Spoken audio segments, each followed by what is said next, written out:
Rio Innovation Week, a maior conferência global de tecnologia, inovação e negócios. Oferecimento TIM Ultrafibra. Prepare-se para ter a casa mais ultra de todas com ultra qualidade de internet. IDMEC, preparando hoje a direção do amanhã. Patrocinador oficial do Rio Innovation Week. Brilteco, a melhor rede social ainda é uma mesa de bar. E Gaia 360, transformando ideias em experiência.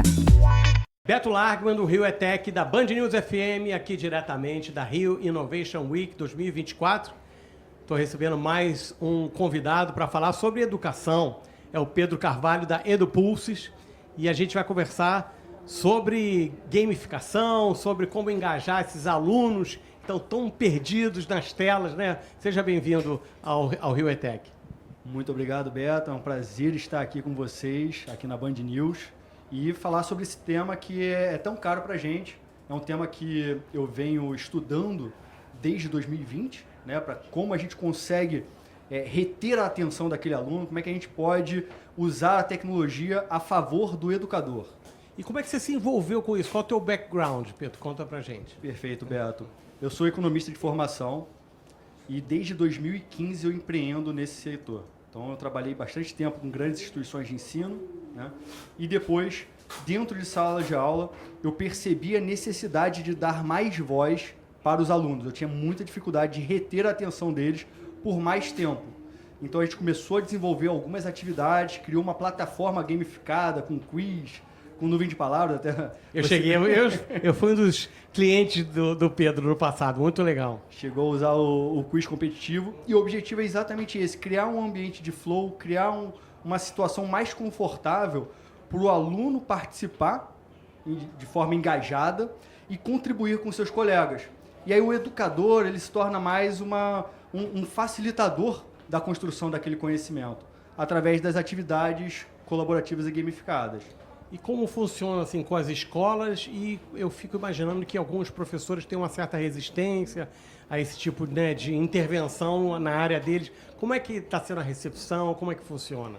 Perfeito. Imagina a situação em 2020, quando a gente lançou a plataforma para o ambiente presencial, ou seja, para a sala de aula, e aí veio o lockdown causado pela pandemia, logo ali em março de 2020, e todos os eventos, no primeiro momento, acabaram.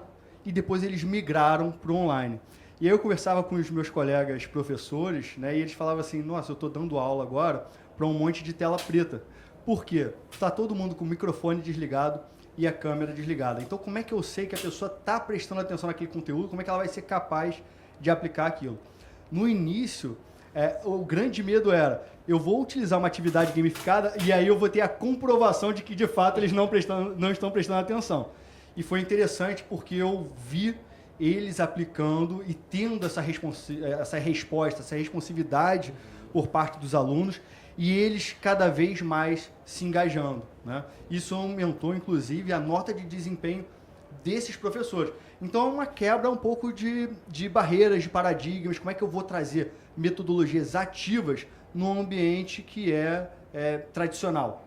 Isso. E aí, é a primeira vez que vocês estão no Rio Innovation Week? Como é que vocês estão participando? Como é que está isso? É a segunda vez que a gente está aqui. A primeira vez a gente teve um stand para demonstrar a plataforma. E esse ano a gente foi convidado para fazer uma palestra sobre, né, a dificuldade de reter a atenção dos alunos e como é que a gente pode reconquistar, né? E aí a gente fala sobre 3 pilares. Foi a palestra que eu fiz hoje mais cedo, que é metodologias ativas, ou seja, como é que eu dou voz para esse aluno. Tecnologia, que é como é que eu utilizo da tecnologia a meu favor nesse processo, e o papel principal dos educadores, né, das pessoas, né, como agentes da transformação nesse processo. E aí é a barreira que você comentou. A gente precisa que as pessoas estejam engajadas também nessa modificação, né, do processo educacional para trazer mais eficiência com gamificação, com tecnologia, com colaboração. Isso. E em questão de plataformas, elas acontecem, vocês desenvolvem para desktop, para mobile? Como é que é isso? Então, ela funciona da seguinte forma. O professor usa o desktop para projetar, como se ele estivesse fazendo um PowerPoint. E os alunos usam o celular, então ele é todo mobile, sem nenhuma fricção, né? Você não precisa baixar um aplicativo, você entra no seu navegador, coloca o PIN, você mergulha dentro do evento e participa das atividades gamificadas. E aí tem os vencedores são anunciados. Tem a competição entre quem está participando de um quiz, por exemplo. Você tem a nuvem de palavras que mostra como é que está o sentimento daquele pessoal, né? Como é que está o entendimento sobre algum assunto. E, por exemplo, pergunte ao instrutor, né? Você consegue colocar uma atividade em que o professor coloca as perguntas, né? Os alunos fazem a pergunta ao professor e os outros alunos podem votar. Ah, não, eu gostei dessa pergunta ou não gostei dessa pergunta. Então, isso facilita também para o educador, para quem estiver fazendo a apresentação, para responder aquelas perguntas mais votadas, por exemplo. Isso é muito bom. Agora, com a inteligência artificial, como vocês na EduPulse estão vendo, de que maneira integrar? Existe isso é uma ferramenta que para vocês também vai funcionar? Faz total sentido. Tá? Em 2 momentos.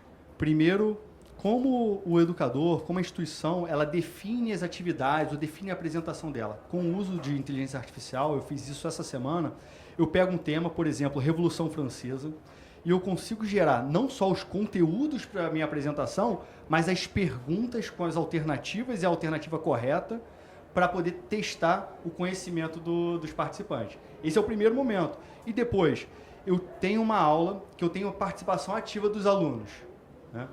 Cada grupo participa de uma forma diferente.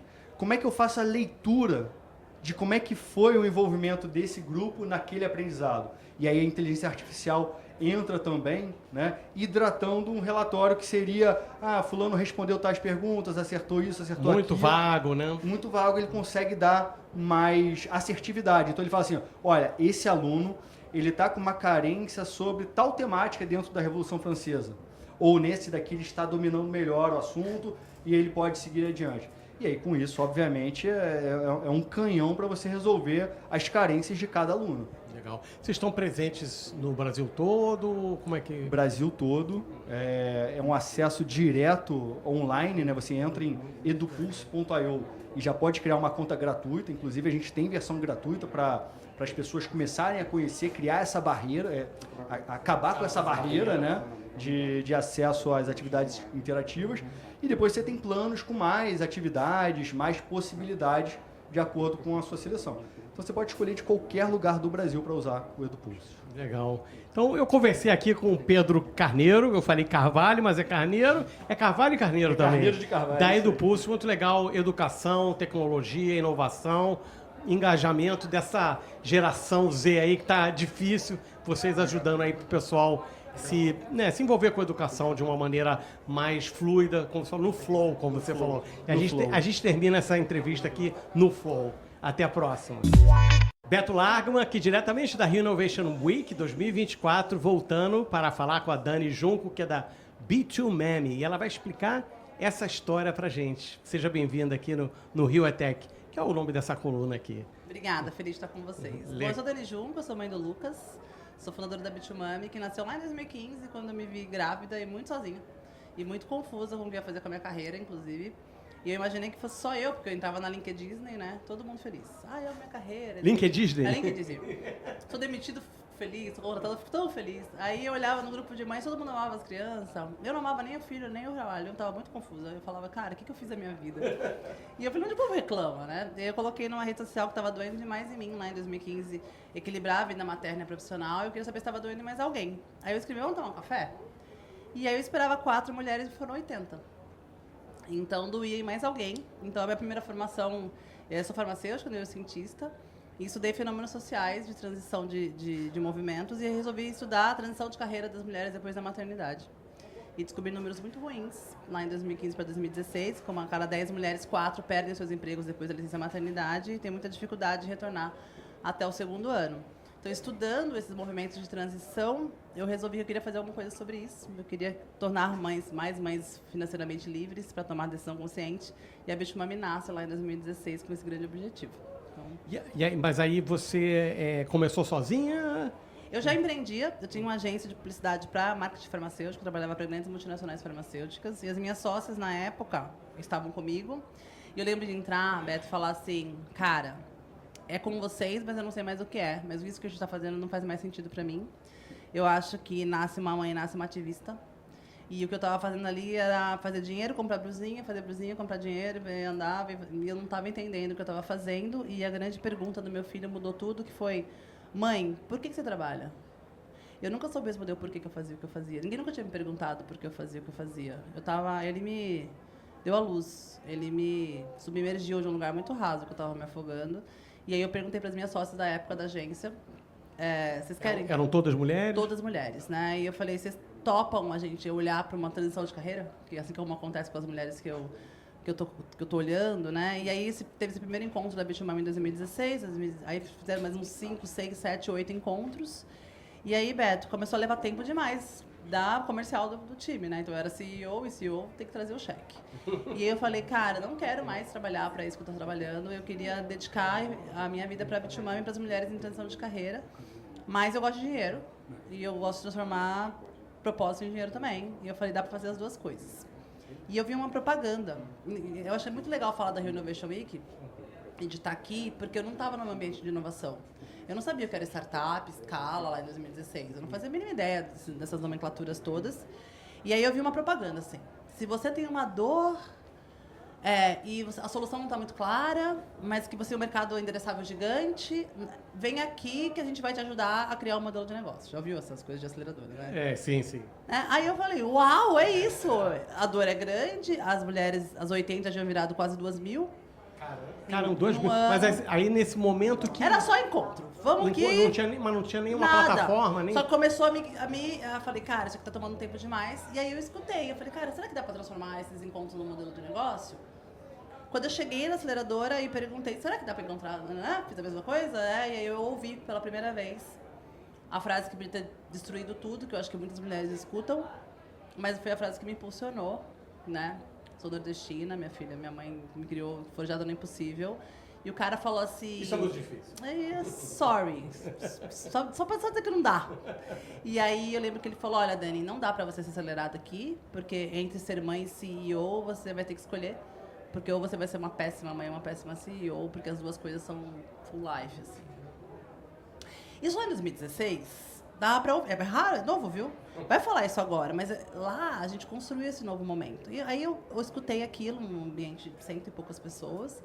E eu falei, tá. Aí a cientista veio pra cara, por que ele tá falando isso? Tem alguma hipótese, algum viés atrás disso. Em vez de ficar puta e mandar ele pra puta que pariu, pode falar puta que pariu na Band News. Eu falei, cara, deixa eu estudar esse fenômeno também. Quero entender por que ele falou isso. E aí o modelo dele era uma aceleradora. E eu fui procurar aceleradoras, então, que olhasse para projetos de mulheres, não existia. Então, de 2016 para 2017, nasceu a primeira aceleradora focada em negócios fundados por mulheres, que foi a Bitumami. Então, eu me transformo em aceleradora em 2016 para 2017. Entendi. Que bacana. Hoje, a gente já é o maior acelero de startups early stage fundado por mulheres, ainda é a gente. Até hoje. Mas aí eu te pergunto, porque você tem que falar o modelo de negócio das suas aceleradas. E qual é o seu modelo de negócio? O meu modelo de negócio, em 2017 para 2018, era um modelo B2B2C. Então, o Google foi a primeira empresa que acreditou na gente. Então, eu fui incubada pelo Google em 2018 para acelerar esses negócios fundados por mulheres. Porque eu abri o primeiro batch de aceleração. Tipo, agora tem só para mulheres, venham aqui. E eu tinha 10 vagas, né? Porque eu queria validar o modelo. Tiveram 2.000 inscritos. Eu falei, então o Google foi a primeira empresa, eu fiz um pitch pro Google um dia, um evento, e aí o Google falou, o que você precisa, Dani? Eu falei, cara, preciso de espaço físico e dignidade para elas estudarem. Os professores eu tenho, o método já criei, vamos embora. E o meu modelo de negócio naquela época era a minha empresa estava sendo a investidora anjo da empresa que eu estava criando. E você tinha participação das outras? Não, era tudo minha. Não, nem chegou nas startups ainda. Falei, como é que eu vou rodar esse dinheiro? Né? Eu peguei a minha empresa que estava funcionando e eu mesmo investi em mim mesma. Eu fui mesmo investidora anjo de mim mesma. Aí eu vendi a outra empresa, coloquei o dinheiro da Bitumami junto com as minhas sócias no comecinho e não tinha modelo de negócio claro. Não tinha, a gente foi organicamente entendendo. No terceiro para o quarto batch, aí, 2018, as marcas começaram a descobrir a gente. Eu sou da área de comunicação e marketing há 16 anos, então eu sei comunicar direito. Então, de quem nunca fez para ser a foda, melhor, incrível, foi 6 meses a gente virou uma coisa muito legal. E aí as marcas começaram a vir. Então, é o modelo B2B2C. As marcas patrocinam os programas de aceleração E aí as mulheres recebem gratuitamente. Isso foi até 2019, esse único modelo, né? E depois? 2019 pandemia, 2019 2020. Mentira. Vou falar aqui dessa marca, ela deixa eu falar porque a gente já fez as pazes. Eu fui num evento de inovação no Cubo Itaú. Sim, eu ia falar de Cubo pra você, sabia? Vou falar. Aquela primeira que você tava falando? Eu ia falar Cubo Itaú? Não, foi outra, mas essa aí não fiz as pazes. Vou fazer só os que eu fiz as pazes. Eu fui no Cubo Itaú com meu filho no carrinho. E quando eu cheguei no Cubo, não pude entrar. Me barraram, disseram que não podia entrar com criança. E eu ia fazer uma VT, o espaço que eu tinha contratado, inclusive. E eu voltei com meu filho pra casa, uma confusão. E aí, aquele dia, voltando pra casa, eu jurei pra mim mesma que eu ia falar, nunca mais uma mulher vai falar, desculpa, eu não tive com quem deixar. Quando eu saí de lá, minha irmã, que é minha sócia, falou, cara, a gente tem que ter um espaço nosso. Eu falei, mas a gente não tem dinheiro. Vamos olhar como é que eu vou validar isso aqui, né? Hipótese de validação o tempo inteiro. E aí eu procurei no Brasil lugares que as crianças podiam ir com as mães para serem aceleradas e estudarem, startups. Não achei. Procurei na América Latina, não achei. Procurei nos Estados Unidos, não achei. Fui achar um na Finlândia. Eu ia falar isso. Liguei lá, fiz o benchmark. No dia seguinte, abri uma vaquinha online, um picante mesmo, uma vaquinha, e falei, olha, quero validar a ideia de um espaço físico onde é family friendly, onde a família toda possa vir estudar junto com a mãe quando ela precisar, que a gente seja rede de apoio. E preciso de 200 mil reais para validar em um ano esse modelo de negócio. E eu queria que as mulheres que estivessem me ouvindo tivessem 10 reais, pudessem contribuir com a Bichome para essa validação. 2019, e aí captamos em 40 dias e eu montei a casa Bichome, que ela é em São Paulo, lá em Matheus Grow. Mas aí são... Deixa eu entender. Meu segundo modelo é um espaço físico de coworking, espaço e eventos para mulheres. Mas você não acelera ninguém, né? Ainda acelero. É o segundo modelo. Ainda continuo no modelo B2B2C, ganhando dinheiro aqui. E quais são os tipos de empresas? É muito legal. Vou dar 3 grandes tipos, assim, que eu acho que... Acho que bombaram. Eu acho que é legal. Uma delas está aqui hoje. É minha investidora hoje, numa das acelerações que a gente faz, patrocinadora. Por quê? Eu acelerei uma fintech chamada Pulpa, onde ela guardava dinheiro para as crianças, uma previdência privada, só que orientada a crianças, onde a família, em vez de dar dinheiro, caixinha do produto, colocava dinheiro na previdência privada, com um UX e UI muito amigável. Então, você como avô, você é pai? Você é pai. Então, você como pai, você como avô, eu como avó, tio, tia, amigos, mandava uma cápsula do tempo com uma voz, imagem, e falava, daqui a alguns anos você vai abrir essa cápsula do tempo, pode ser que eu não esteja com você, mas essa faculdade que você está fazendo foi eu que contribuí. Que legal. E aí essas imagens iam gerando um banco de dados e o dinheiro ia indo para a previdência privada. E a Pulpa foi comprada pela PicPay. Então eu fico muito feliz. Putz, que bacana.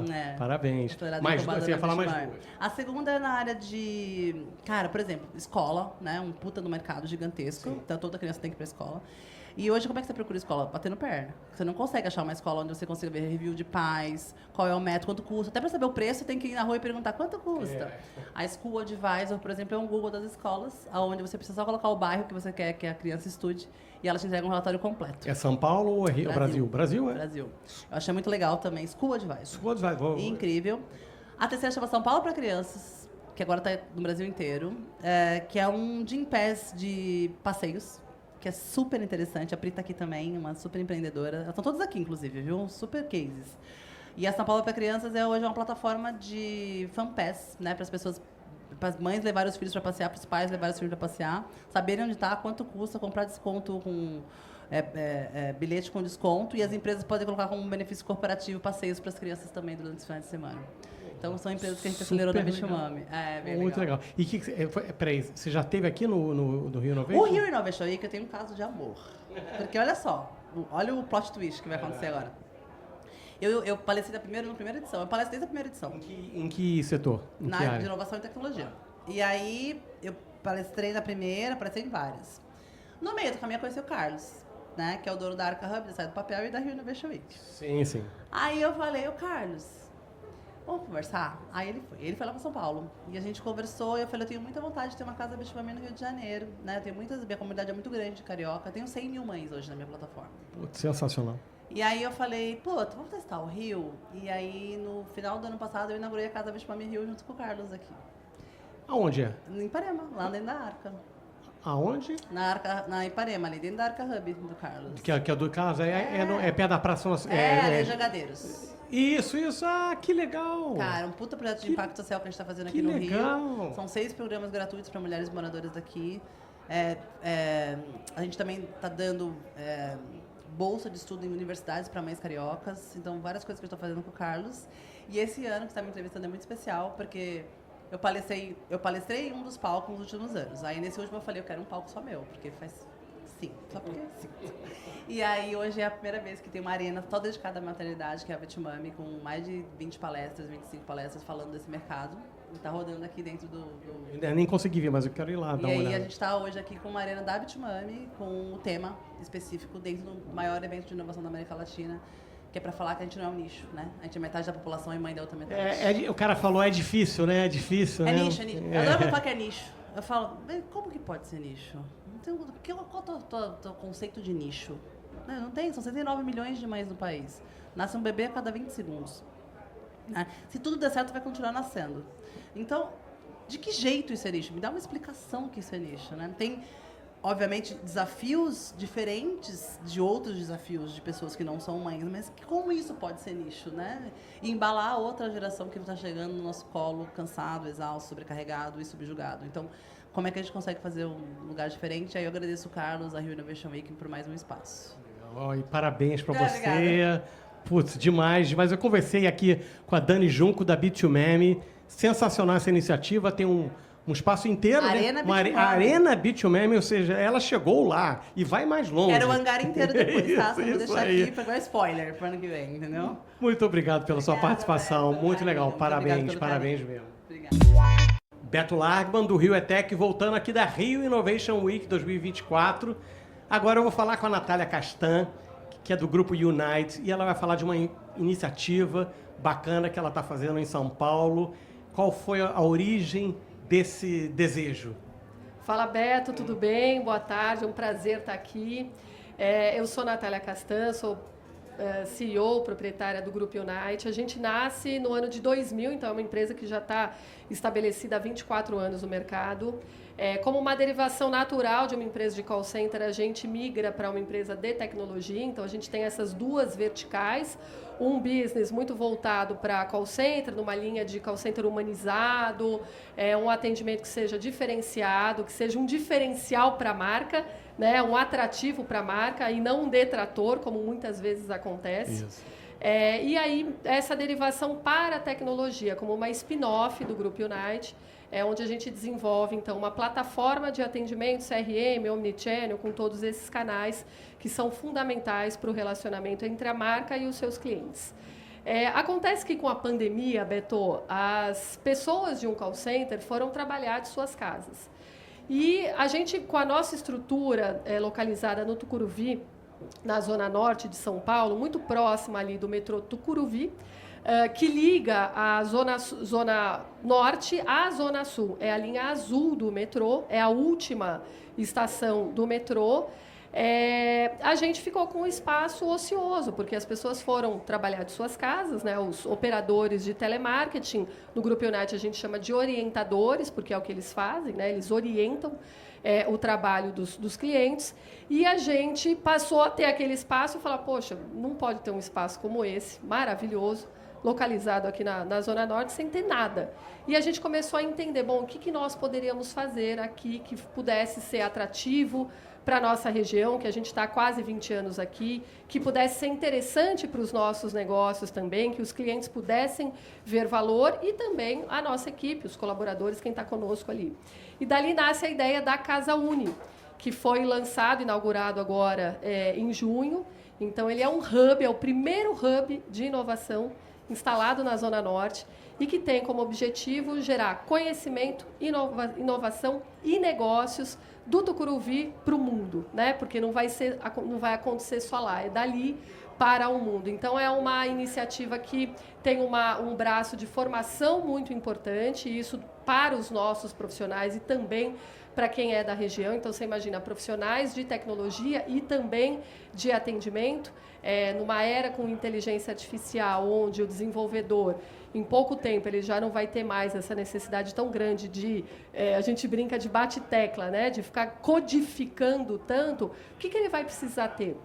Que tipo de conhecimento esse profissional precisará ter para desenvolver, então, tecnologias que sejam interessantes para o futuro. Então, a gente acredita muito no repertório. Eu preciso ampliar o repertório desse profissional de tecnologia. E é aí que a gente entra, né, com conhecimentos que, para a gente, ele vem de uma maneira multidisciplinar, ele vem na transversal, ele não é linear. Então, vamos falar de tecnologia, entendendo tecnologia, de tecnologia. Não, não é isso.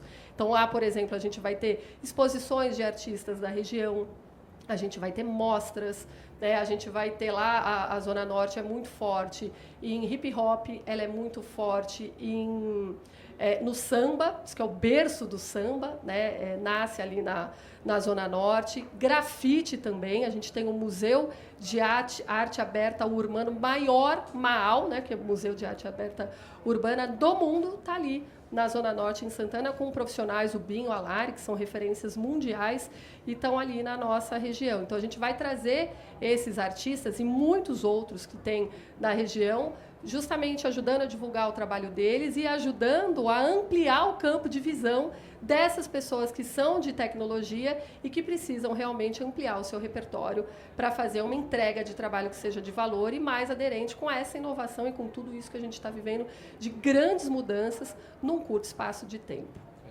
Interessante quando você falou de um call center mais humanizado. Aí eu fico pensando, seus clientes têm que ter um pouco de cuidado, né, para escolher um call center mais humanizado. Como funciona? Como vocês se vendem no mercado? E qual é a maneira de se colocar, né, para que seja atraente para pessoas, talvez esses decisores, isso é mais caro, que acredito que isso seja um valor um pouco mais caro, no mínimo, né? Porque é diferente, né? É uma excelente pergunta, Beto, porque, por exemplo, a gente precisa ter promover coisas diferentes dentro do nosso negócio para que a entrega seja diferente. Então, por exemplo, uma coisa que tem lá a gente não trabalha com comissionamento. Aí você fala, não, mas como assim? Todo call center trabalha com comissionamento sobre vendas, sobre atendimento, sobre qualidade. A gente não, porque a gente entende que o cliente, quando ele nos contrata, ele contrata entendendo o que ele vai ter, o melhor que ele pode ter. E isso não é negociável, né? O melhor é o melhor, ponto.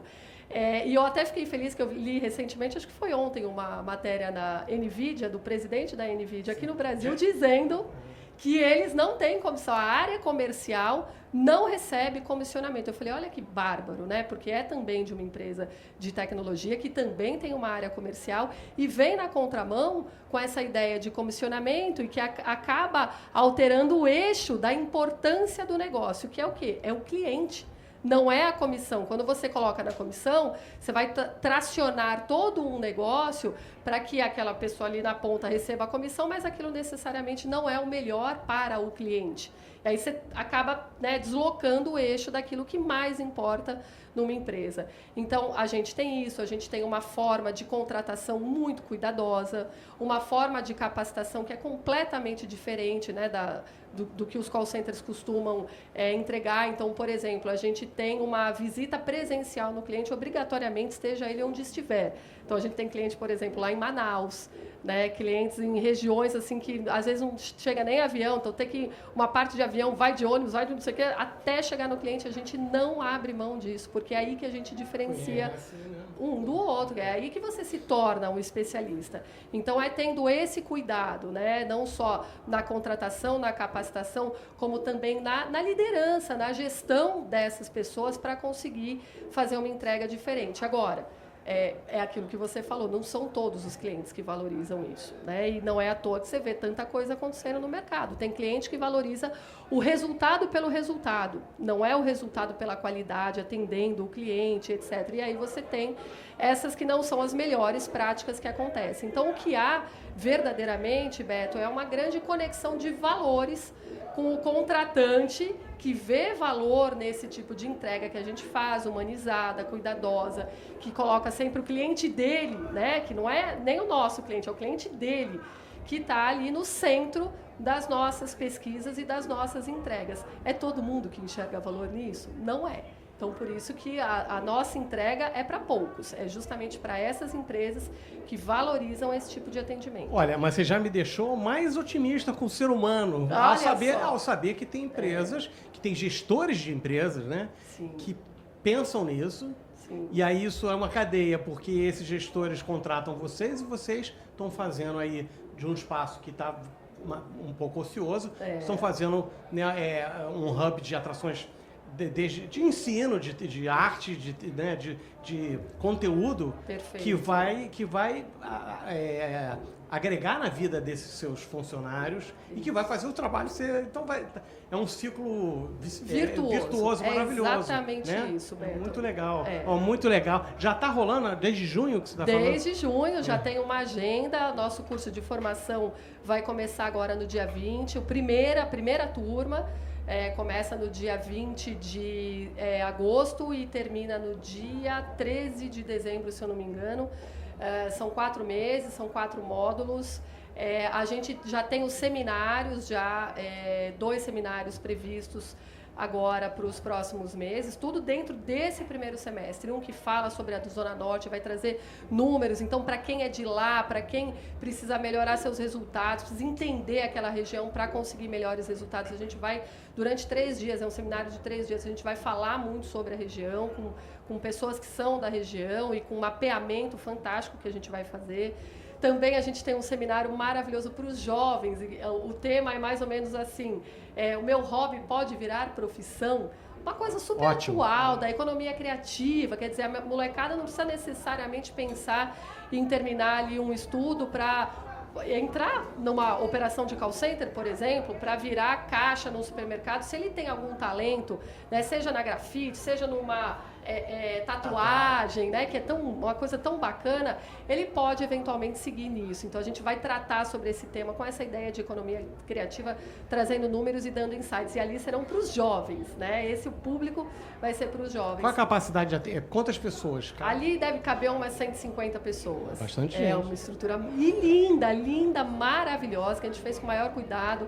É um prédio de 5 décadas, então um lugar super bacana que a gente restaurou para realmente recepcionar a Casa Uni. Tem uma agenda muito legal, peço que vocês aí acompanhem, né, o @casa.uni, e lá a gente vai divulgar toda a programação e a gente está muito feliz com isso tudo, né, inclusive com a receptividade. A primeira inauguração que nós fizemos foi para a nossa turma, que eu digo assim, para a nossa região, né, que é pessoas que a gente foi conhecer na ocasião, mas que são da região. Pô, a gente ficou tão feliz porque a energia foi tão grande e todo mundo se colocando à disposição e pensando em alternativas de fazer aquilo dar certo, sabe? De fomentar a conexão. Estimuladas, né? Foi muito. É só dar o pontapé e a coisa vai. Muito legal a iniciativa aqui da Natália Castan, CEO do Grupo Unite, muito bacana. Espero, já deu certo. Já deu Não vou certo. nem falar já deu certo. Parabéns. Obrigada. E prazer. até a próxima. Prazer. Beto Largman, voltando aqui da Rio Innovation Week 2024. Esse é o Rio ETEC, da Band News FM. E agora eu estou com o Carlos Pereira, que é do Pacto Global da ONU, Rede Brasil. Vai explicar o que é essa iniciativa. Seja bem-vindo aqui. Obrigado, Beto. Uma alegria estar aqui com vocês, com a Band News. E falar desse tema, né, super importante e que eu particularmente gosto muito, mas não por eu gostar que é importante, mas é importante de fato, que é com relação à sustentabilidade, né? E o que as empresas têm a ver com isso? E o que a gente tem a ver com inovação? Acho que esse é um ponto importante também, né? E o que eu comento é que imagina, se hoje a gente tem, por exemplo, as empresas no Brasil, que apesar de 52% da população brasileira ser de mulheres, e tem 10 a 15% em cargos de liderança, né? Quer dizer que alguma coisa está errada. E nesse sentido a gente precisa inovar na narrativa, inovar em processos para que a gente consiga chegar no que tem que chegar, né? Que é representar a sociedade. Isso para pessoas negras, 56%, e quando a gente fala de pessoas negras na liderança, a gente está falando de 4% só. Daí com os outros temas que a gente trabalha no Pacto Global também, né? Então, por exemplo, que aí a gente está falando de inovação em produtos, por exemplo, para além de processos, clima.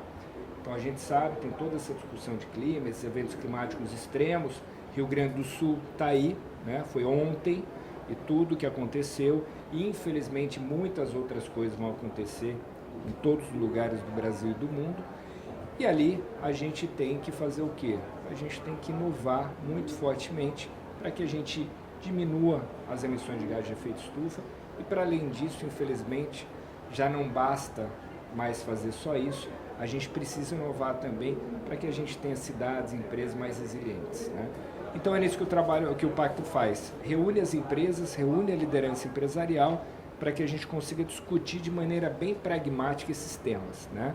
A gente foge de discussão, aquelas discussões mais profundas que vão só gerar uma publicação. A gente tenta pensar na vida como ela é, a gente tenta pensar na prática para que a gente consiga avançar nos temas. Há quanto tempo existe esse pacto? Desde 2000.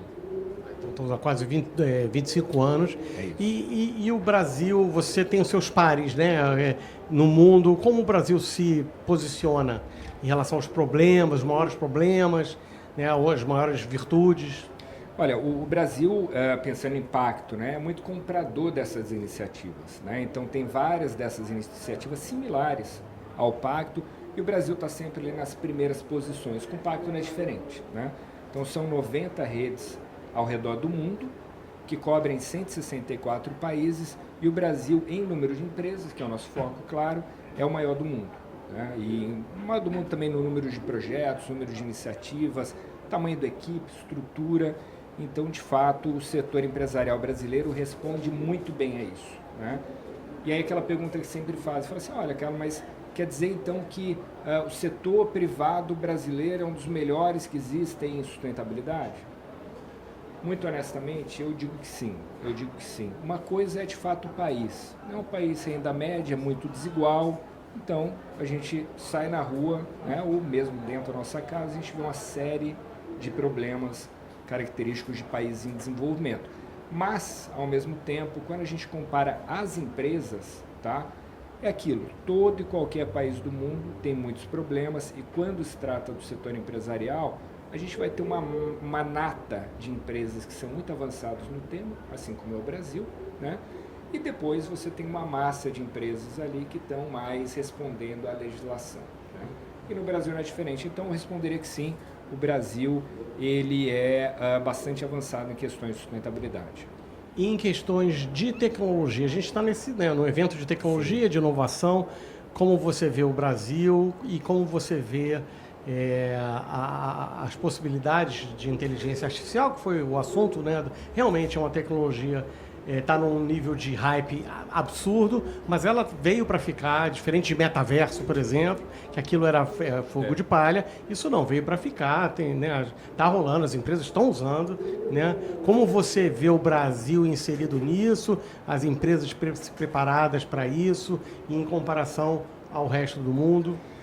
Olha, o que eu estou vendo, por exemplo, quando a gente vai para discussões, que o Pacto está sempre presente também, todo ano ali, que Fórum Econômico Mundial, né, e como você falou, né, o metaverso foi ali mais uma distração, aparentemente, né, algumas coisas importantes vieram dali, mas mais uma distração, enquanto não, a inteligência artificial não é que ela está movendo alguma coisa, ela já virou a página, né, então tem a era antes da inteligência artificial e depois, né? E a gente já está nessa era depois, né?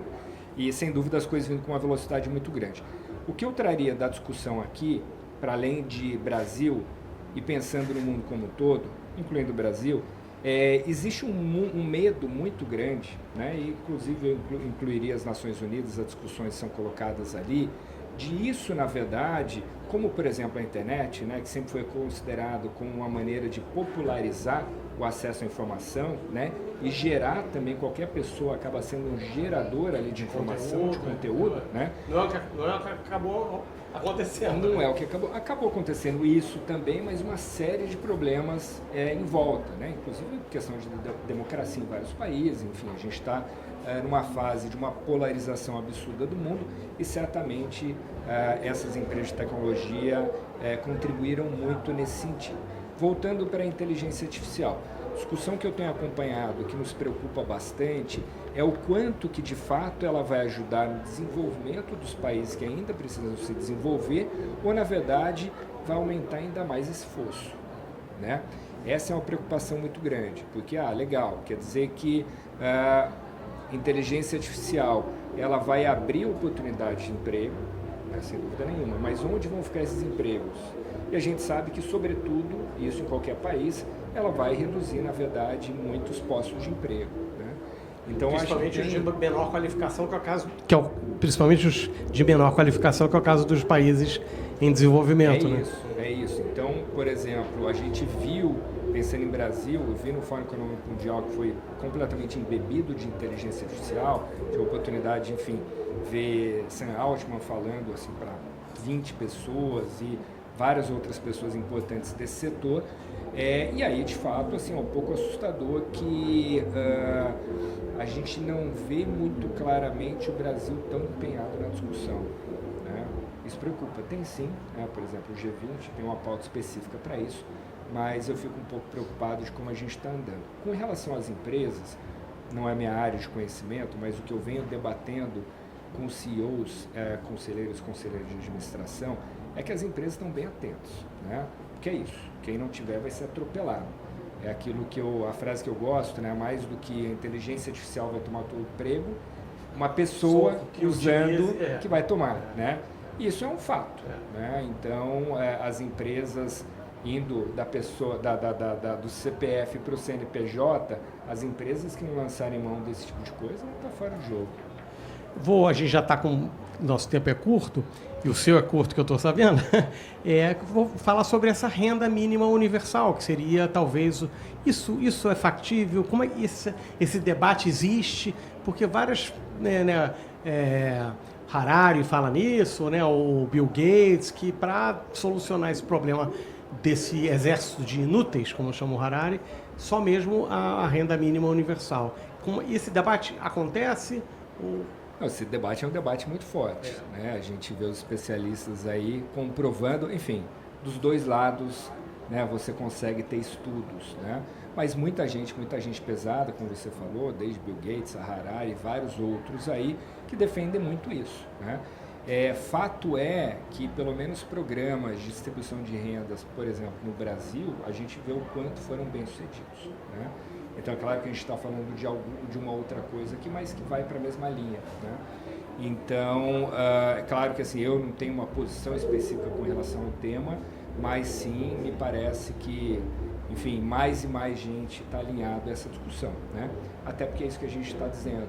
A gente está trazendo tecnologia para criar maior conforto para a população, mas tem que ser para isso, né? Não pode ser simplesmente para desempregar pessoas e aumentar ainda mais a desigualdade no Brasil ou nos países desenvolvidos com relação ao desenvolvimento. Então, para finalizar, você está otimista, Carlos? Eu sou um otimista inveterado, né? Vou sempre ser otimista. Eu sempre falo, você falou em Harari, se a gente for olhar Harari, Jared Diamond, professor de Pinker, eles comprovam com dados e fatos que a humanidade nunca teve numa fase tão boa, né?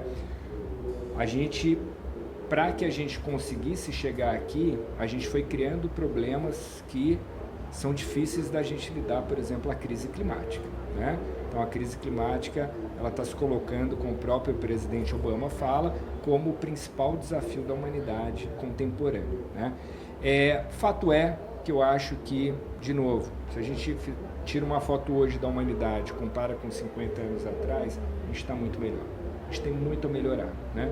Mas eu acho que a gente vai conseguir chegar lá, com certeza. Legal. Conversei aqui com o Carlos Pereira, do Pacto Global da ONU, Rede Brasil. Muito obrigado pela sua participação, pela sua injeção de ânimo aí, de otimismo no Rio ETEC. Eu que agradeço. Um abraço, até já. Beto Lagman, diretamente aqui da Rio Innovation Week 2024. Eu estou agora com o Miguel Fernandes, do CREA, vai falar um pouco como essa instituição está vendo a inovação, os novos tempos digitais, inteligência artificial. Seja bem-vindo ao Rio ETEC, que é o nosso programa. Obrigado, Beto. Obrigado a vocês que nos acompanham aqui na Band News. Para mim é uma alegria poder estar aqui nesse cenário maravilhoso, futurista, com a nossa Baía de Guanabara ao fundo, nesse evento gigantesco que está sendo a Rio Innovation Week. Então, o Rio é Tech, o Rio é inovação, e a tecnologia tem tudo a ver com o nosso Conselho de Engenharia, que é a casa da tecnologia. Isso que a gente vem prezando, um conselho que está fazendo 90 anos agora, acabou de fazer 90 anos, e eu assumi a presidência esse ano. É o mais jovem que eu soube. O mais jovem presidente. Está injetando novidade. Estamos tentando trazer aí uma visão diferenciada, uma visão que entende que comunicar o setor para a sociedade é uma forma de valorizar o setor como um todo, um setor que é responsável pela produção, um setor que é responsável pelos avanços tecnológicos, né? Então a gente engloba as engenharias, a agronomia e as geociências. Somos o único conselho Miguel, sabe que eu queria que você falasse um pouco mais sobre isso mesmo. Me explica o que é o CREA, porque a gente acaba não sabendo. Vamos lá, aulinha. É um conselho profissional. Como todos os conselhos profissionais, quando foram criados, nós fomos criados lá pelo Getúlio Vargas, em 1934, com a ideia de defender os interesses da profissão nacionalmente, então da engenharia nacional, né, garantindo ali que os profissionais da engenharia nacional pudessem atuar no mercado de trabalho. Então tem um lado, sim, corporativo, um lado de defesa dos interesses, acaba tendo muitas funções burocráticas, cartoriais para o setor, mas pode-se pensar muito mais do que isso, muito além do que isso, porque é uma instituição com mais de 110 mil profissionais registrados, mais de 20 mil empresas registradas e que tem um potencial de ser atuante e, assim como a OAB faz com os advogados, está pautando também a sociedade sobre temas relevantes ligados ao setor das engenharias. Então, nós englobamos engenheiros, agrônomos e o que a gente chama de geociências são geólogos, geógrafos, meteorologistas, tecnólogos, técnicos de segurança do trabalho, todos eles também fazem parte do CREA. E tem CREA Regional Rio, tem CREA Brasil, você é CREA Rio? Eu sou o presidente do Regional Rio de Janeiro, tem em todos os estados, e tem também o nacional, que chama Confea, que também é um jovem engenheiro, Vinícius, que tem 40 anos, vem da mesma geração que eu. E como vocês estão vendo essas inovações todas que claramente estão afetando engenharia, geologia, né, que você falou, né? Como isso está sendo recebido aí pela comunidade, né, sua comunidade? Né? A gente vive um momento de disrupção. A gente estava comentando aqui um pouco antes, né, como foi a inserção da internet na comunicação, na vida de todos nós. Agora, com a inteligência artificial chegando, a gente entende também esse salto tecnológico que está acontecendo. E aqui é um grande ódio essa discussão, né? São milhares de pessoas interessadas em entender o que está chegando de novidade, qual é o caminho que está na vanguarda. E o nosso conselho, na proposta que a gente apresentou, e eu fui o mais votado, vinha com essa ideia de, peraí, vamos olhar para o futuro, vamos entender que um conselho profissional pode ser, sim, uma casa de inovação tecnológica, e nessa pegada que a gente veio aqui, e agradece já aqui a Band News, já podendo participar aqui do Rio Tech. Legal. E vocês vão fazer eventos, seminários? Já tem alguma ideia da programação? Temos uma programação que a gente vem construindo. Não tinha essa cultura dentro da instituição, né? Era uma coisa muito fechada. E por isso que eu pergunto. A gente está tentando trazer, inclusive, o Conselho de Arquitetura, que saiu do CREA, porque o A antigamente era arquitetura. Pois é. Em 2010 separou. Ele está com um stand aqui, são nossos colegas, nossos parceiros. Vou dar aqui um salve para o presidente Sidney, para a vice-presidente Mica, que é a Michele Beatrice, que está com um stand aqui, está com um painel. Eu já palestrei lá com eles também. E a gente entende que são conselhos autônomos, mas que a gente segue o mesmo setor profissional, né? Então, o mais importante é defender os interesses dos profissionais, das empresas, para que a sociedade possa ter um profissional qualificado, regular, que garanta a ela a segurança dos serviços que estão sendo prestados. Um evento como esse é engenharia na veia. Se a gente tem aqui esse stand, tem a energia, tem a distribuição de água, pode transmitir essa informação via satélite ou via rede para chegar às milhões de pessoas, tudo isso é engenharia na veia que está acontecendo e está garantindo isso. Nós fiscalizamos os mega-eventos, estivemos aqui presentes, fiscalizando antes, estamos fiscalizando durante e vamos fiscalizar depois, porque também na hora que vai descomissionar, né, na hora que vai desfazer, porque é um evento transitório, né, tem ali a questão dos resíduos, tem a questão da própria segurança do trabalho, garantir que não tem acidente. Então o CREA vem fazendo uma atividade muito presente, tivemos no Carnaval, tivemos presente no show da Madonna, nós criamos uma comissão só de fiscalização de mega eventos para o Rio de Janeiro e vamos ter agora o Rock in Rio daqui a pouco também. Estamos presentes sempre em todos os grandes eventos aqui, garantindo a segurança. Vocês vão ter, com esse prefeito, vocês vão ter muito trabalho, que gosta de fazer eventos, né? Muito legal. Mas não sabia que vocês estavam envolvidos na fiscalização, não. Então estamos juntos aí, que a ideia é essa, acho que é uma vocação do Rio de Janeiro, do estado do Rio de Janeiro. Temos grandes eventos também fora da capital, mas a capital acaba tendo aí realmente uma atratividade maior, né? Mas a gente entende do risco que isso representa. Infelizmente, nós temos aí casos de acidentes gravíssimos, até com óbito, e a gente criou essa comissão exatamente para tentar trabalhar cada vez mais e não deixar que fique principalmente na impunidade quando há uma negligência de algum profissional relacionado ou até um exercício ilegal da profissão, né? É isso aí. Eu falei com o Miguel Fernandes, que está botando o CREA no futuro, na trilha da inovação. Muito legal saber disso. Muito obrigado pela sua participação e até a próxima. Beto Largman, novamente aqui do Rio Innovation Week, no Rio ETEC, minha coluna na Band News FM. E agora a gente vai falar sobre energia, petróleo, como a gente move esse mundo sem poluir o mundo, sem queimar combustíveis fósseis. Eu estou com o Alfredo Renault. Muito obrigado pela sua participação aqui. Alfredo esteve hoje falando, né, na plenária aí. Qual foi o tema da sua apresentação, Alfredo? Roberto, primeiro um prazer estar aí com você. Muito obrigado pelo convite. Aqui representando a COP, da Universidade Federal do Rio de Janeiro. E a gente abordou hoje o tema aí dos diversos desafios que nós temos pela frente na questão da energia, né? Os desafios do petróleo, mas também como que a gente faz para compatibilizar a necessidade que a gente tem de ofertar energia e simultaneamente diminuir as emissões. Esse é um tema que é um grande desafio para todos nós e nesse mundo que a gente precisa gerar, oferecer energia para as diversas populações que ainda têm baixo consumo energético e necessitam de energia. E ao mesmo tempo a gente precisa diminuir a emissão. Isso é um desafio que é a cara da tecnologia e da ciência. A gente está vivendo esse período, né, de começo, e agora muito mais intensivamente, do uso da inteligência artificial, e isso é um problema, né, porque inteligência artificial significa servidores, servidores significa energia e água. Então a gente está até... O Brasil, por ser um país com uma fonte, na matriz mais limpa, vira até um local interessante para a instalação dessas fazendas de servidores. Mas como a gente está aí, como está o Brasil em termos de oferta, né, e de consumo de energia, e como está a nossa matriz? O Brasil é um dos casos de referência internacional pela capacidade de renováveis que tem na nossa matriz, ou seja, de fontes não emissoras, né? E aí isso não se dá só por conta da hidrelétrica, isso se dá também já pelo parque eólico e solar que nós montamos nessa última década, e também pelo uso do biocombustível, não só substituindo a gasolina, mas também já misturado com diesel.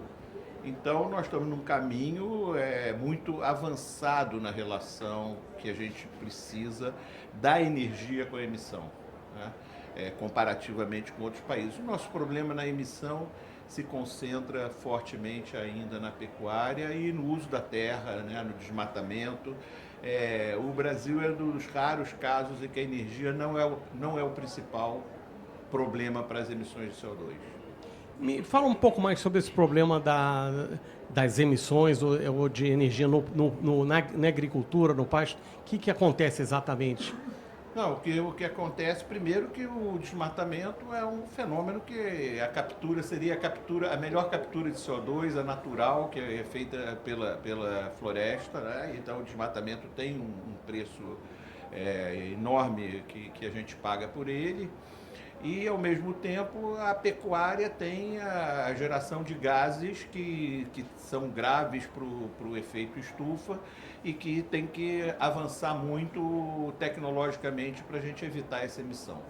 Me parece um tipo de emissão difícil de controlar, né? Se a gente quer ser um país agrícola também, né? Com certeza. Bem, eu não posso dar muito palpite sobre isso, porque minha área não é agrícola, minha área é de energia, mas eu imagino as dificuldades do pessoal que trabalha nessa área da pecuária em relação a isso. Mas na questão energética, o Brasil está bem situado. E, além disso, nós precisamos olhar todo esse problema de transição energética também olhando a demanda da sociedade, né? Nós temos assim, uns 2 bilhões de pessoas ainda que precisam receber mais energia para ter melhor condição de vida. Nós temos uns 2 bilhões de pessoas que vão chegar ainda no mundo. Nós temos processos, como você citou, de inteligência artificial que vai demandar energia. Portanto, eu sempre falo que nós não temos um desafio, que é o de emitir menos. Nós temos 2 desafios, que é emitir menos e ofertar mais energia. Agora, eu vou fazer uma pergunta para o especialista, porque é uma coisa que sempre eu fico na dúvida. Se a questão dos carros elétricos são uma solução ou são uma meia solução, porque para as baterias serem cheias, né, serem carregadas, se você usa... Como é? O carro elétrico, afinal, uma solução importante ou não? A tendência hoje no mundo na questão energética é a customização regional.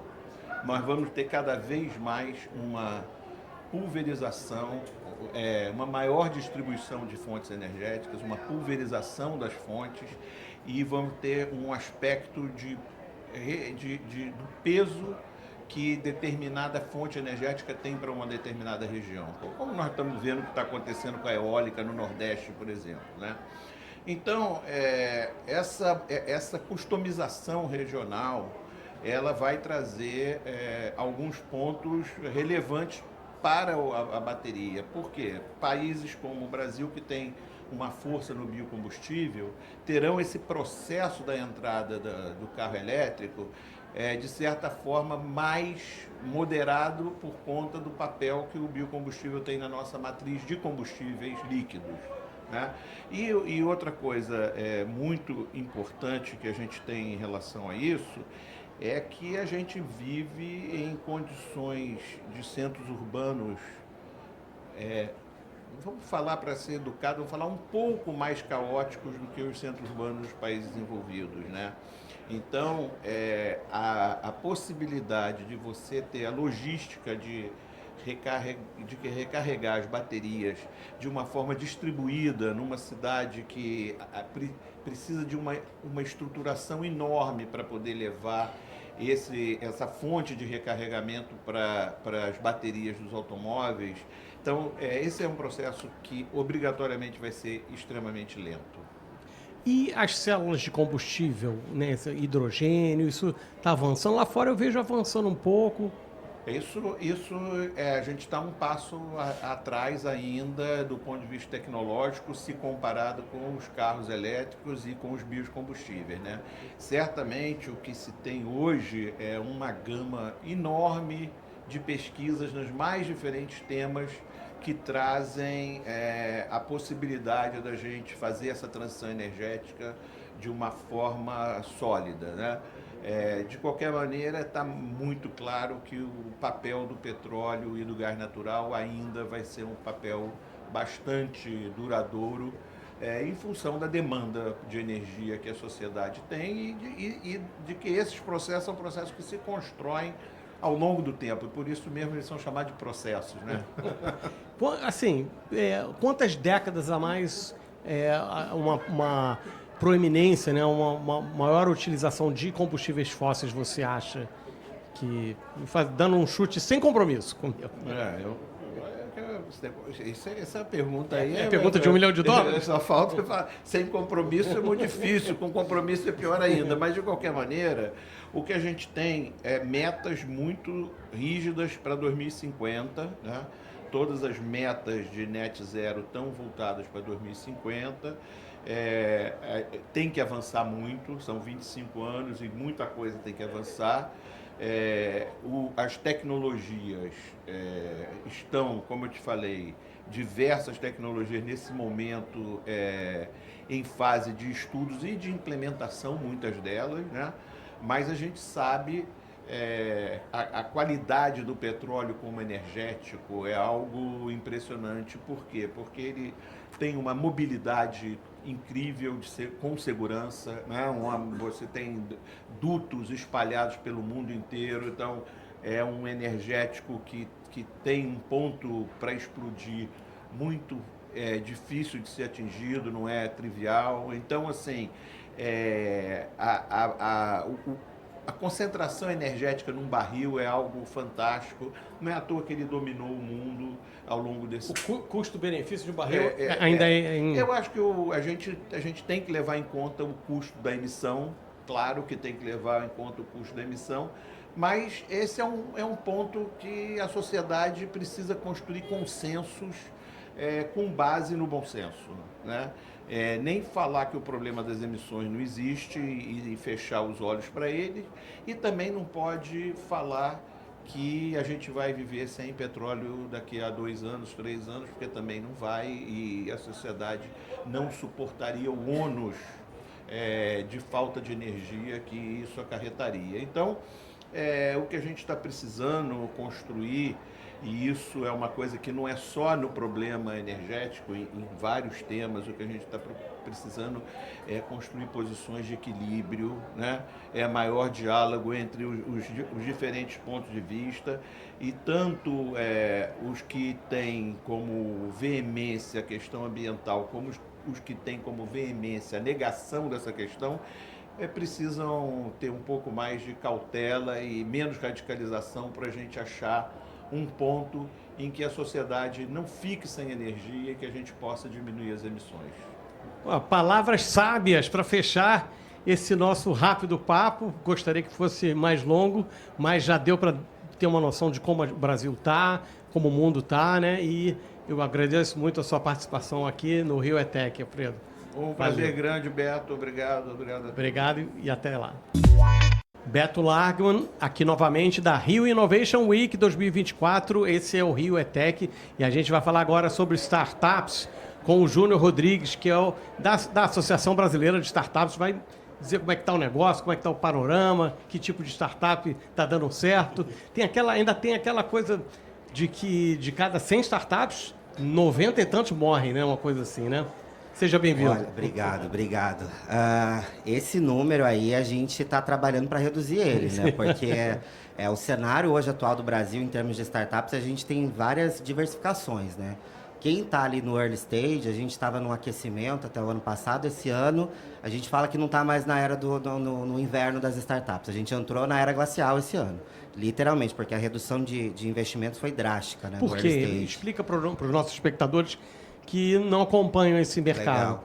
A gente teve um boom de startups no Brasil de 2020, período da pandemia, pós-pandemia, 21, 22, muito grande. Então, essas startups que estavam naquela fase de ideia, na fase de MVP, agora estão indo para o mercado fazer captação e indo para o mercado para a fase de crescimento também comercial. Mas muitas delas não estão profissionalizadas para a captação. Então, a gente está vendo um déficit no mercado muito grande de founders que entendam no processo de fundraising, que entendam que é um venture capital, que saibam o que vão fazer com o dinheiro do investimento.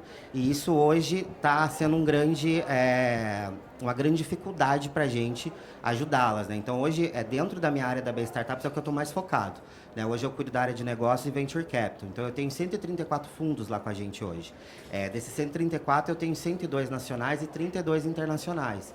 Então, eu falo muito com os investidores, falo muito com as corporates, e é um consenso comum de todos eles que essa leva do early stage a gente precisa ajudá-los o mais rápido possível. Então, a gente está até estruturando agora uma formação para as startups associadas e para quem não é associado também, para ajudar elas nesse processo. Elas entenderam o que é o MVP, entenderam o que é uma startup, entenderam o que é esse mundo na fase inicial, mas agora o game que entra num outro nível, né, que é o game do me dá o seu cheque, vamos fazer o contrato, me traz o investimento, elas não estão tão preparadas para isso. Então, meu maior objetivo agora é esse no early stage.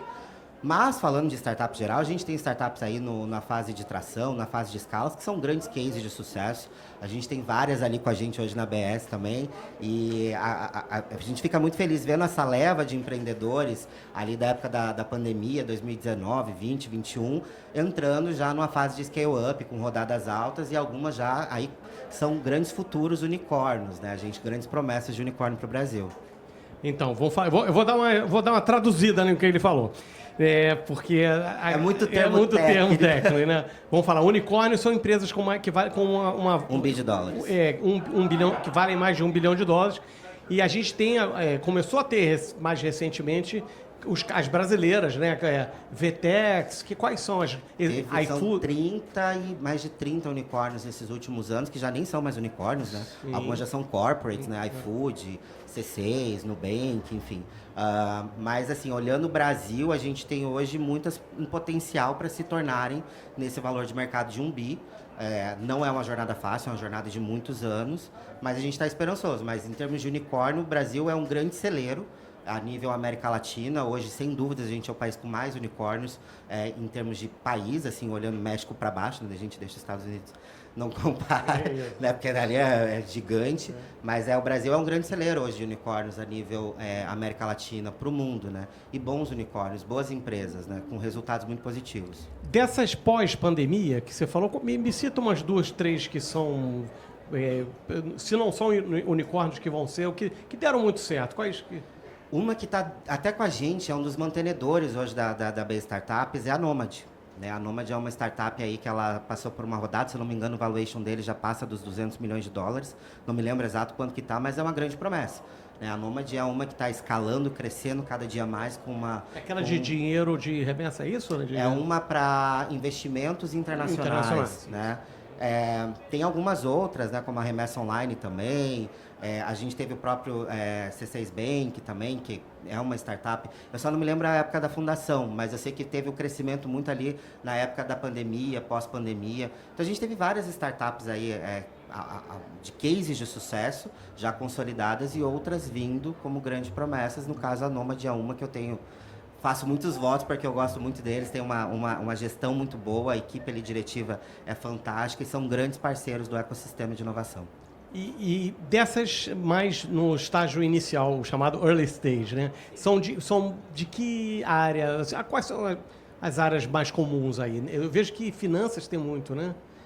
A gente teve um boom de fintech muito grande no Brasil, mas o que eu vejo hoje são despontando alguns segmentos que não eram nem incluídos no termo de startups, né? Eu acho que aí a gente tem que dar parabéns, assim, aplaudir muito o trabalho do Sebrae Nacional. No que eles estão fazendo é fantástico ver o desenvolvimento de startups a níveis regionais, né? Com programas como Startup Nordeste, Nova Amazônia, agora em Nova Cerrado, Capital Empreendedor. E a gente vê um boom muito de startups como de bioeconomia. Né? Eu participei da primeira edição do Inova Amazônia acelerando as startups. Eu nem estava ainda na associação, estava numa outra aceleradora.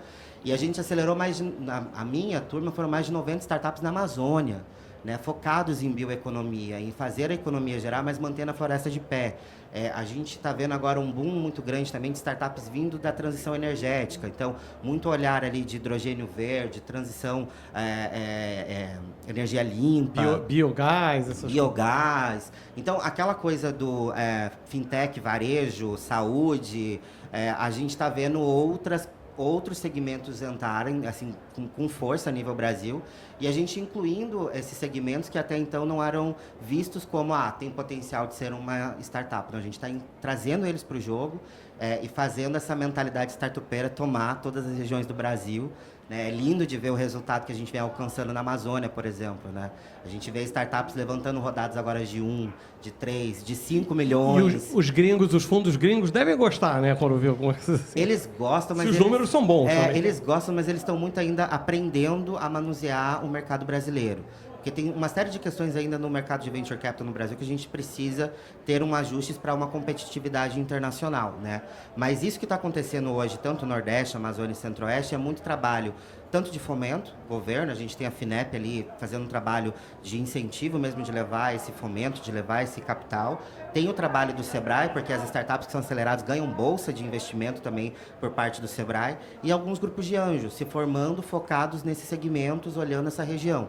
Então, eu acho que é muito mais um trabalho brazuca ainda, bem brasileiro, nosso, e eu acho que quando a gente tiver esses cases, esses exits, essas startups despontando, a glória é toda nossa. 100% brasileiro, made in Brasil. Legal. E o que você poderia dizer para o impacto, se vocês já sentiram lá, que é o tema do nosso evento aqui, né, que é humanização e inteligência artificial. O que você observa de influência do boom da inteligência artificial nas empresas que vocês estão de olho aí? As startups que estão vindo agora, eu vejo que elas estão muito mais focadas no produto, no cliente, na proposta de valor e em fazer a validação. Principalmente desses novos segmentos, né? Agora, as que já estavam em operação, eu vejo que muitas estão fazendo essa mudança para incluir a inteligência artificial. Então, eu tenho uma health tech que é um SaaS B2B. Então, como que eu faço esse input da inteligência artificial? Mas é uma startup que ela já está em operação.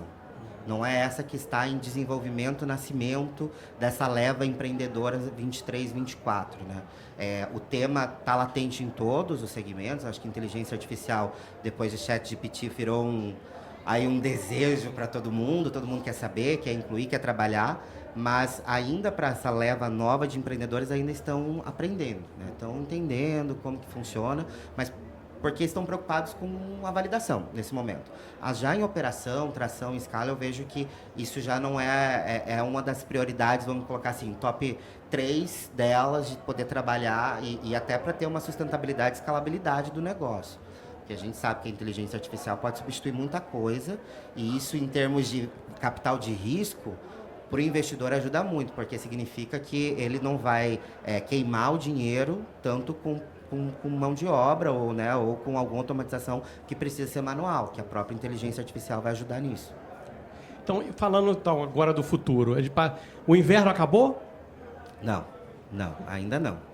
Aí não trabalha, a gente está começando a descongelar. A gente está lá maçaricando para ver se descongela. Por isso chamaram você de Curitiba para ajudar nisso, né? Porque eu entendo de frio. Cara, sabe de frio? Eu entendo bem de frio, né? Mas o inverno, acho que das startups, a gente vai começar a ter uma retomada 2025 ainda, né? Eu acho que a gente estava falando agora sobre isso, né? O que é o early, a gente não está tendo, porque tem dinheiro nunca deixou de ter, tem dinheiro na mesa e não é pouco, é muito dinheiro disponível, mas no early a gente não acha o fundador que tem o fit, né, que está preparado para receber ali os primeiros cheques, né, comparado com a quantidade de deals que a gente teve 22, 23 esse ano, foi bem mais devagar. E os que estão ali no seed, Series A, Series B, com rodadas maiores, os fundos aumentaram a régua gigantescamente no nível de avaliação para botar o dinheiro, né? Então, eu acredito que assim, a gente vai ter uma retomada, vai, né, descongelar tudo isso, a partir do momento que a gente fizer essa geração atual de empreendedores estar preparadas para o Venture Capital. Quando elas realmente entenderem o que é essa jornada, porque a vida de uma startup é uma jornada que só tem um fim, é ser vendida. Ou é um IPO ou é um exit, né? E isso tem que estar muito claro na cabeça do founder, entender que ele vai passar por uma jornada através do Venture Capital também. Não é uma rodada, não é duas, vai passar por várias sequências. No meio do caminho pode ser que tenha um M&A, pode ser que tenha uma aquisição. Então é fazer ele entender esse processo e estar preparado. E o estar preparado é ele conhecer a startup dele. Que hoje a maior dificuldade nossa é essa, de uma startup que saiba o seu valuation de forma correta, que tenha o valor de rodada condizente com o que ele está faturando, que ele tenha um plano de alocação. Eu quero R$1 milhão, tá, mas você vai fazer o quê com o dinheiro? não sei, não estou planilhado ainda para essa alocação de dinheiro. Quem vai colocar dinheiro, né? Exato. Então, assim, eu acredito que quando essa nova geração que a gente tem de empreendedores estão em captação, entenderem a jornada e a importância do processo e de como estar preparado para isso, aí a gente volta deslancha. Com tudo, deslancha. Deslancha, o céu fica azul, o calorzinho volta. Aí a gente volta com vontade de botar dinheiro. Isso aí. Muito legal. Eu falei com o Júnior Rodrigues, da Associação Brasileira de Startups. Muito legal ouvir sua opinião. Torcendo para... Brasileiro é um empreendedor nato, mas ele precisa aprender a ver as planilhas ali. Com certeza. Se organizar. A gente também está executando o Startup 20 dentro do G20, né? Que é o grupo de engajamento focado em startups e pequenas e médias empresas. E a gente fala com propriedade, né? Eu, a Ingrid, que é a presidente, enfim, todas as pessoas que estão ali na gestão. Nós somos o melhor empreendedorismo do mundo, sem dúvida. Quando a gente ajeitar tudo, ninguém segura a gente. Legal. Até a próxima, muito obrigado. Valeu, Júnior. Valeu, um abraço. Rio Innovation Week, a maior conferência global de tecnologia, inovação e negócios. Oferecimento TIM Ultrafibra. Prepare-se para ter a casa mais ultra de todas com ultra qualidade de internet. IDMEC, preparando hoje a direção do amanhã. Patrocinador oficial do Rio Innovation Week. Brilteco, a melhor rede social ainda é uma mesa de bar. E Gaia 360, transformando ideias em experiência.